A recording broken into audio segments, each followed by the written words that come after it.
Segala puji bagi Allah, Rabbul Izza wal Jalal di kesempatan kali ini. Jadi yang pertama untuk saya, tak kenalkan nama saya Anto, sebagian lengkapnya Novianto. Dan di sini saya kebetulan diperkenankan untuk membersamai panjenengan dalam sebuah kesempatan di dunia, dalam beriman dan beramal saleh, tapi juga bermakmuran. Allah singgung di dalam suratnya At-Taubah ketika ada orang yang berusaha memakmurkan lahir saja, tapi tidak memakmurkan batin. Allah Subhanahu wa taala menghentikan maka lil musyrikin ay ya'muru masajidallah. Orang-orang yang tidak memakmurkan batin tidak layak memakmurkan masjid-masjid. Syahidina ala anfusihim bil kufr. Mereka dulu orang-orang kafir Quraisy menjaga Masjidil Haram. Kalau ada orang haji dikasih makan, dibersihin juga. Masjidil Haram sama ini bagus mana kira-kira? Nah, ya. Tapi Allah akhiri ayatnya ulaika habitat a'maluhum wa finnari hum khalidun. Mereka itu orang yang sia-sia amal, karena esensi dari pemakmuran adalah esensi batin. Kemudian Allah baru tetapkan bahwa yang layak memakmurkan itu ya yang memang peduli, yang memang beriman. Inna ya'muru masajidallahi man amana billahi wal yawmil akhir. Yang layak memakmurkan masjid-masjid Allah adalah yang beriman kepada Allah, wa aqamas sholata wa ataz zakata wa lam yakhsha illallah. Yang menegakkan sholat, yang menunaikan zakat dan tidak takut kecuali Allah SWT. Fa'asa ulaika ayyakunu minal muhtadin. Mudah-mudahan mereka yang berpetunjuk. Kemudian Allah bedakan perbedaan jauhnya antara yang memakmurkan batin dan yang memakmurkan batin. Di mana Allah Subhanahu wa taala berfirman, aja'altum siqayatal hajji wa imaratal masjidil haram kaman amana billahi wal yawmil akhir wa jahada fi sabilillah. Apakah kamu mau selamatkan orang yang ngasih minum, orang datang haji, atau dengan pernah umrah ada bagi-bagi air dingin, pernah ketawa? Kan kalau dulu haji itu lebih susah lagi, guru memberi minum, memakmurkan bangunannya biar nyaman dan seterusnya. Tapi Allah bantah itu kalau mau disamakan dengan yang memakmurkan kita. Kaman amana billahi wal yawmil akhir wa jahada fi sabilillah. Apakah kau bisa makan dengan orang yang beriman kepada Allah dan hari akhir? Kemudian yang dia berjihad berjuang di jalan Allah. La yastaquna indallah. Di sisi Allah enggak sama-sama. Di sini pelajaran bahwa esensi pemakmuran batin itu ya saya dan panjenengan semua yang memang niatnya karena Allah masih bukan buat pengajian Berapa banyak orang cuma undang tapi apa? Dia sendiri nggak ada keinginan untuk memakmurkan batin sendiri. Berapa banyak orang ini cuma senang apa? Yang kelihatan besar, yang kelihatan akbar. Tapi dianya sendiri tidak ingin memakmurkan dan merubah diri, yang nggak sama. Tidak pernah di sisi. Wallahu la yahdil qawmal dhalimin. Dan Allah tidak memberi petunjuk pada kaum yang Dan ini termasuk rasa syukur saya baru kebetulan sholat subuh dan baru tahu nasibnya baru berapa lama ini? Berapa Ramadan? Berapa bulan? Subhanallah. Ini kan PR bagi menjadikan semua. Karena kaum itu ditanya tentang kaumnya daripada orang yang bukan kaum. Dan saya bahasanya diimpor. Jangan ditanya tentang diri jenengan terhadap kaum jenengan. Di sini terus apa yang jenengan lakukan? Saya yang ditanya pada yang di sekitar saya, tetangga saya, yang saya itu di sana, kan begitu. Seharusnya masing-masing apa punya merasa dia ini tanggung jawab dan juga merasa dia diamani oleh Allah. Karena kalau tidak ada yang begitu semuanya cuma mau ke sana, mau ke sini, nggak selesai permasalahan umat. Harus masing-masing mengambil peran. Ya salah satunya memakmurkan masjid ini dengan terus diadakan yang mungkin nanti ada PPI atau mungkin ada yang lainnya. Itu penting. Dan tentu saja sebagai pionir atau sebagai pemrakarsa atau pengajak, yang mengajak itu harusnya yang kuat atau yang lemah. Berarti jenengan harus tunjukkan jenengan ini kuat-kuat. Nek datang sholat itu rata telat. Misalkan jenengan masbuk terus, misalkan mesti rakaat kedua. Dan mau ngajak orang kok masbukan. Mending ngajak dirinya sendiri dulu benar kan? Ya. Makanya kalau kita mau berdakwah, dakwahnya diri dulu, kan begitu. Kita mulai terhadap diri kita dulu. Mau ngasih tahu anak, ya kasih tahu dirinya dulu gimana anaknya mau benar. Ayahnya saja cuma mau titip dulu. Nah, ini masjid, bapakmu punya.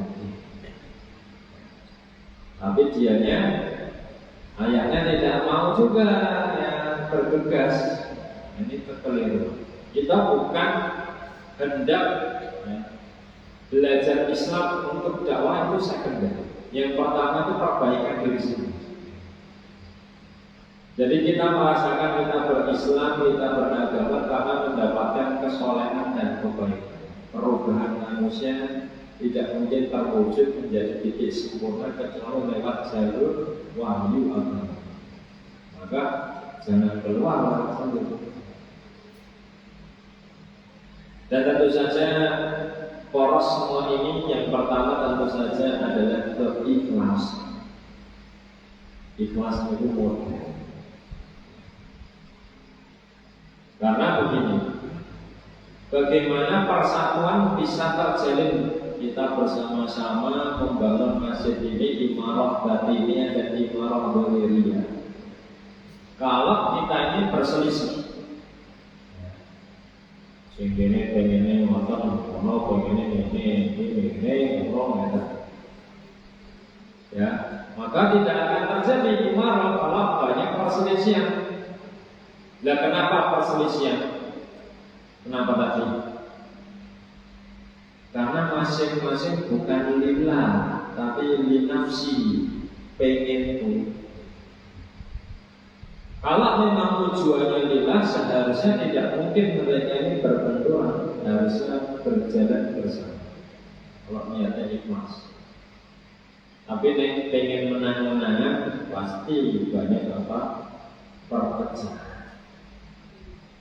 Maka nasihat pertama di dalam memakmurkan masjid kita ini, Masjid Zaid,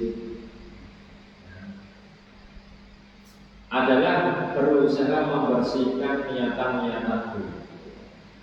Di sini bukan dalam rangka Superman kata Ustaz. Kalau Superman itu sakit sakit, yang benar seperti Kalau mau bagus masjid ini ya bersama-sama. Gak ada bagus gara-gara sendirian. Paham? Nah tapi bagus itu tidak mungkin terjadi, persatuan tidak mungkin terwujud secara hakiki kecuali murni keinginannya Allah saja. Bukan gara-gara eksistensi, bukan ada keren-kerenan, bukan. Tapi mana yang bisa menghasilkan lebih banyak keridhaan, pahala, iman, amal soleh. Dan ini berat. Ya. Kalau jenengan tahu ya, kenapa hari ini banyak parpol politik? Kenapa? Ngomongnya parpolnya mau ngapain? Mau benahi rakyat itu kan? Tapi kenapa kok banyak? Kok nggak sama aja katanya mengenai rakyat, orang gabung apa? Nah, masing-masing membawa kepentingan dan tidak mau mengalahkan kepentingan itu. Itu contoh saja pada aspek besar. Pada aspek kecil saja, keluarga, kalau nggak sama-sama karena Allah semua arahnya, itu keluarga pasti banyak singgungan dan selisihan. Ibunya pengen begitu, bapaknya pengen ini, anaknya pengen ini. Terus bagaimana bisa sejalan, sevisi, semisi? Karena masing-masing sedang mencari misinya sendiri. Makanya banyak cara keluarga. Kalau keluarga saja yang cukup kecil, tidak karena Allah saja bisa banyak berantakan, apalagi yang lebih besar dari negara, masjid, ya, kumpulan warga. Kalau bukan karena Allah ya banyak mati. Makanya ikhlas ini sumber pertama, sumber pertama kebaikan, sumber pertama persatuan. Perpecahan dimulai dari niat-niatan yang bukan karena Allah dan menginginkan dirinya sendiri yang dimaksud. Ya.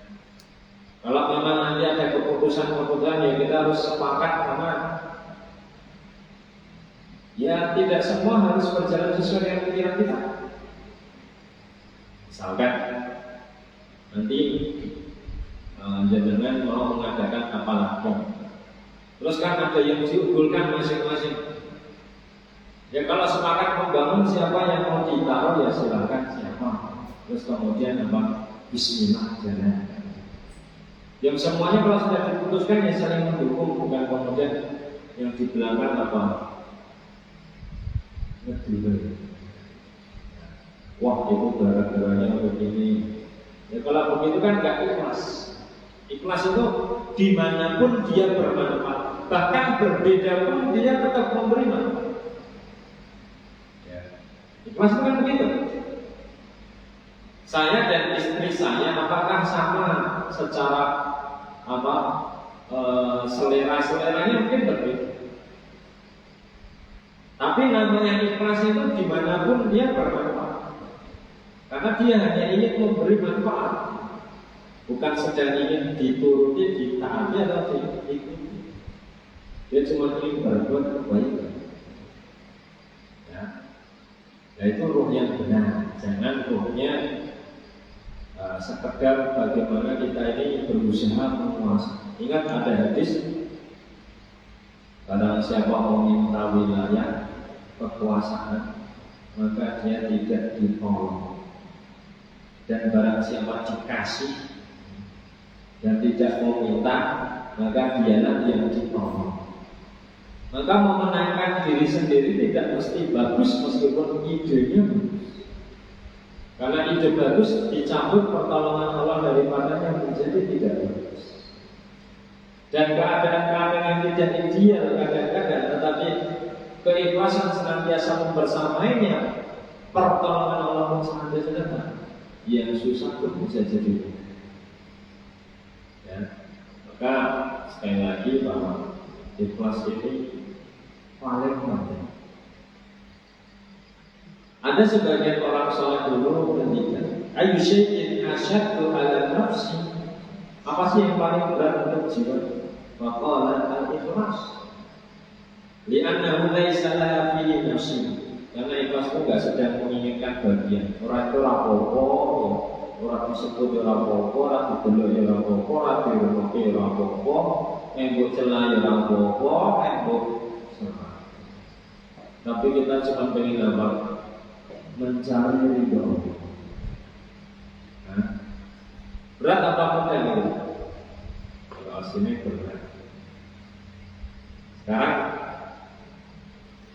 kalau di sini tugas sudah pada dipasang, yang belum ada tugasnya cuma bersihkan masjid. Oh enggak, bersihkan masjid. Bersihkan masjid kok aku. Yo kalau ikhlas itu kan berarti dia tidak sedang memilih diri. Apapun yang bisa dilakukan, dia akan apa? Lakukan itu untuk meraih pahala cinta dan ridhonya Allah. Kalau ternyata nanti kurang, misalkan sebagian sudah ada yang bisa ngaji, guru TTI-nya kurang, ya ikhlas itu ya sudah jalan saja. Yang kurang apa yang kita butuhkan begitu, bukan sedang aku pengennya yang sini, enggak, aku yang gini, aku yang gini. Lebih baik kita bersatu dalam satu kekuatan daripada apa? Masing-masing saling mengajar. Baik. Ini termasuk yang paling penting. Bagaimana cara-cara ikhlas? Nah, ini banyak. Yang jelas ikhlas itu banyak. Beda-beda derajatnya. Tidak sama ujiannya. Ikhlas 1000 tidak sama dengan ikhlas ya 100.000. Saya kalau infak bisa berapa? 1000 orang ikhlas.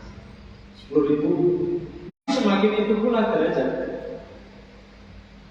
Ya, dimana dia juga tidak sedang mengatakan apa-apa dari apa yang dilakukan. Baik, dan saya juga ingatkan bahwa di antara nikmat terbesar adalah nikmat persatuan. Karena ini masih rintisan, jadi saya ingin menguatkan pondasi. Kita harus ingat bagaimana banyak orang ini bercerai-berai. Ada masjid yang lebih bagus dari sini banyak, tapi bisa jadi lebih buruk dari sisi persatuan. Kosong. Lalu kalau dengan ke semua orang, saya kan masih ada jadwal seminggu sekali di semua. Masjid-masjidnya kan besar-besar. Udah memang berapa saya nggak tahu, belasan atau masih. Tapi bersatunya gila. Hanya datang ketika apa? Ya mungkin sholat Jumat habis itu sudah tidak ada. Kalau disuruh bangun, wah sakit. Karena sampingnya kan pasar. Tapi motivasi mereka berinfak kan sebagiannya apa? Dan laris dagangnya. Gila. Ngopi dan barokai berbeda. Tapi Allah panggil dekat Allahu Akbar, Allahu Akbar. Tidak terdengar. Ini contoh, ya. Maka jangan mengambil yang salah sebagai sedikit tetapi kuat ikhlas lebih baik daripada banyak. Nanti itu banyak kalau disuruh mungkin, tapi tadi jadinya Superman. Cuma satu saja yang ngurus ini. Kita tidak menginginkan itu. Kita menginginkan masjid ini milik bersama. Seharusnya yang membangun yang bersama, yang memakmurkan yang bersama, tugasnya yang bersama. Masing-masing memiliki ya, tanggung jawab bersama. Ada rasa ya, kepedulian yang harus dibangkitkan pada setiap kita. Sehingga harus kita saling menggantikan peran. atau saling mendampingi. Keadaan jenengan di sini bisa jadi lebih baik daripada, mohon maaf ya, misal kayak saya Ustaz Asim kan cuma sehari 2 hari.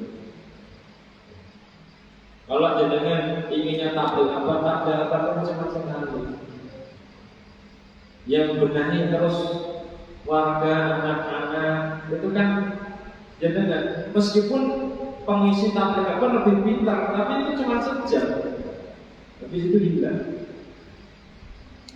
Sedangkan jenengan meskipun secara akademisi atau secara strata lebih rendah, tapi kepeduliannya lebih tinggi. Dan bapak lebih bermanfaat kepada anaknya daripada bapaknya orang lain. Meskipun bapaknya orang lain lebih pintar, benar? Ya. Apapun itu, orang tuanya lebih bermanfaat pada anak. Nah, apapun itu yang berada di sini lebih bermanfaat untuk jamaahnya daripada yang di luar. Paham ya? Sehingga kepedulian harus dibangkitkan. Karena aslinya tarbiyah itu tidak hanya seminggu sekali. Tarbiyah itu harus lebih tinggi daripada dengan mengawasi, ya mengajak yang belum rapuh. Terus bagaimana mereka mau rapuh? Mungkin kalau saya punya keluarga, dia yang mau foto yang rapuh. Lebih orang dulu itu kan gak langsung tertarik Islam. Di perang Hunain, ketika waktu itu berbondong-bondong masuk Islam, mereka itu kan gak menginginkan Islam itu, menginginkan dunia. Diriwayatkan dari Anas bin Malik radhiyallahu anhu. Pertama kali di perang Hunain itu, hatta yuslimu rajul ma yuridu illa manusia itu Islam dulu gak pengen kecuali pembagian ghanimahnya Nabi. Karena waktu itu Nabi itu bagi-bagi ghanimah harta rampasan perang. Kambing sebesar gunung, 2 gunung. Jenengan yang mesti pengen orang ngatur. Mungkin kayak ini langsung miliarder. Aku ya belum. Semuanya habis itu pulang ke kaumnya, ya qaumi aslimu, hai kaumku Islam semua kalian kafir. Fa inna Muhammadan yu'ti ata'an la yakhaful faqr. Karena Muhammad itu memberi pemberian enggak takut kiri, enggak takut kafir. Ayo dulu kafir, dulu. Memang awalnya begitu. Terus baru dimasukkan apa? Pengajian. Falam yalbas, maka enggak lama setelah mereka ngerti ajaran Islam, setelah ngerti apa yang sedang diajar, apa yang sedang diperjuangkan. Fama yuslimu ahadun wa ma yuridu illa an yakuna al-islamu ahabba ilaihi min ad-dunya wa ma.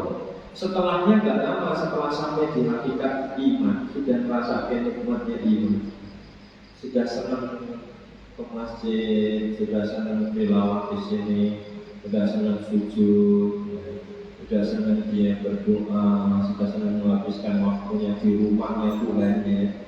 Kan ini kedua, bukan rumahnya saya. Itu namanya saja. Tidaklah mereka menginginkan kecuali Islam yang paling tinggi. Mereka lebih cintai daripada dunia dan sesuatu. Perubahannya kan begitu prosesnya. Dan kita semua kan awalnya begitu. Apa yang ustaz itu langsung jadi ustaz? Kan nggak mungkin. Kita lahir masih anak, masih duniawi sekali, masih begini begitu. Lama-lama terus belajar, mengerti, bisa menahan nafsunya lebih lama kan begitu proses manusia. Ajak dia dalam proses nanti. Bisa nggak kalau sendirian? Superman bisa nggak? Nggak bisa. Adanya tadi super team yang harus sama-sama apa? Ya kita kalau harus turunan ya orang bareng, nek loro bareng, nek seneng bareng. Kan begitu. Nek kotor bareng, nek tumpah ya wis kabeh tumpah. Kan begitu. Kalau dia cuma ngomong tanpa lupa kan membuat perpecahan. Ya. Makanya ikhlas itu kan tidak memilih dia pokoknya terus saja. Semuanya berusaha. Baik. Dan nikmat persatuan itu yang Allah ingatkan kepada Muhajirin dan Ansor, di mana Allah Subhanahu wa taala berfirman waktu itu di surat Al-Imran dengan ajeng buka 103 ayat. Allah Subhanahu wa taala ketika a'udzubillahi minasyaitonir rajim wa'tasimu bihablillahi jami'an wa la tafarraqu. Berpeganglah kalian dengan Allah seluruhnya, jangan bercerai. Wadhkuru ni'matallahi 'alaikum id kuntum a'da'an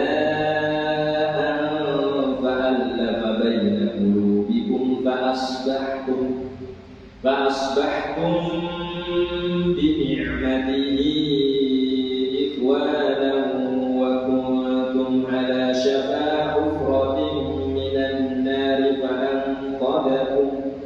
فأنقذكم منها كذلك يبين الله لكم آياته لعلكم تهتدون. Ingatlah nikmat-nikmat Allah dulu kamu musuhan. Memang kalau banyak kepentingan keinginan itu mesti musuhan di rumah itu. Cuman orang ikhlas saja yang bisa bersatu. Alam semesta ini kalau nggak ikhlas saja nggak bisa. Tuhan ada dua yang terjadi kebaikan atau kerusakan. Yang siji pengen menghancurkan, yang siji pengen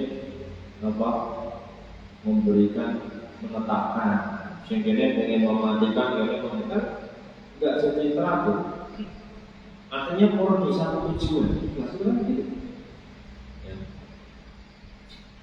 Maka nanti kalau sudah menata niatan, seharusnya tidak ada permusuhan lagi. Ba'alla baina qulubikum, maka Allah satukan hati kalian. Memang Allah saja yang bisa membuat bersatu, dan bisa bersatunya karena Allah juga. Kalau bukan karena Allah tidak bisa bersatu. Ya. Wong ikhlas itu berbeda tidak apa-apa. Ya. Artinya kan apa? Kita tidak memaksakan orang lain. Ngasih tahu kalau mau baik, enggak mau ya. Ya. Maka dengan nikmatnya Allah kalian sekarang menjadi bersaudara. Nah, Islam itu menjadikan diri kita ini bersaudara. Tahu makna saudara? Iya, makna saudara. Sedulur itu maknanya iya. Sedulur ini jenengan nek duwe adine loro diopeni apa ora?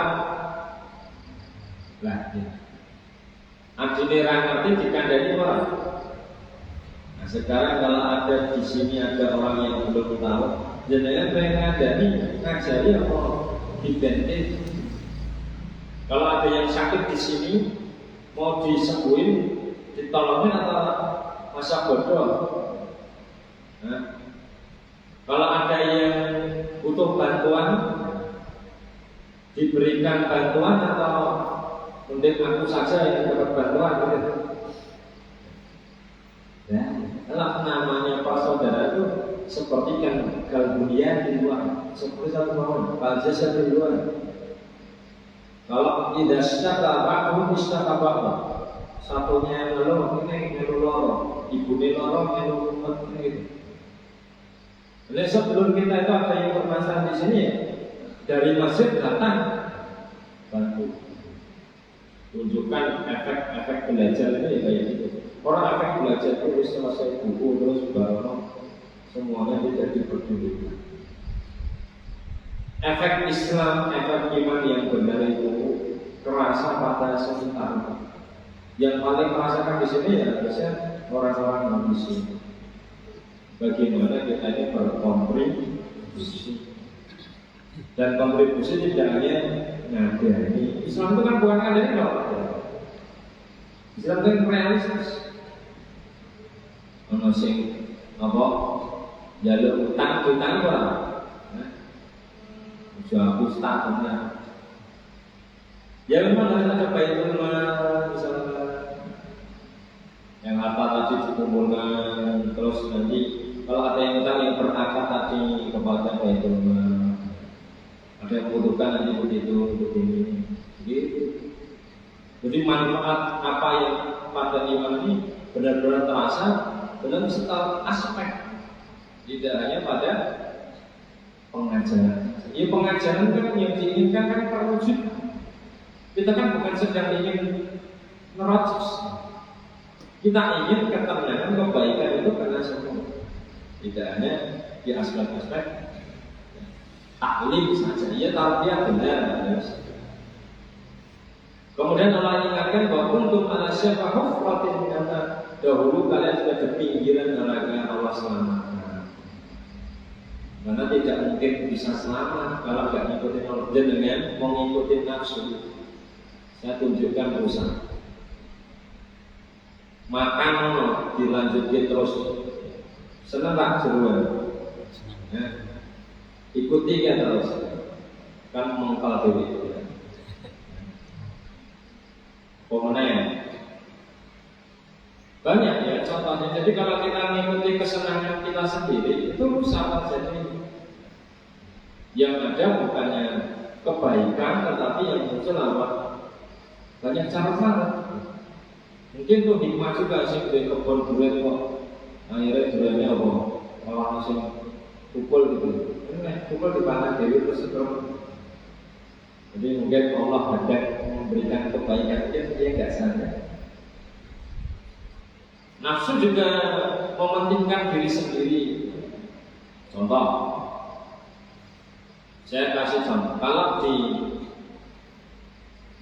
di sini atau rusaknya alam semesta itu awalnya daripada israf dan nafsu. Waktu jenengan lihat ada kolam ikan, ikannya sedikit, maka masing-masing ini justru saling memikirkan. Dia mancing itu kolam, kurang untuk dilalah konsolnya untuk telur iwan. Iki balik tanggung rusak ilmunya tak ada. Itu kalau iwannya. Sekarang kalau kolamnya ikannya 1000, yang terjadi apa? Gimana Pak? Kue ngoponin gini, minggir.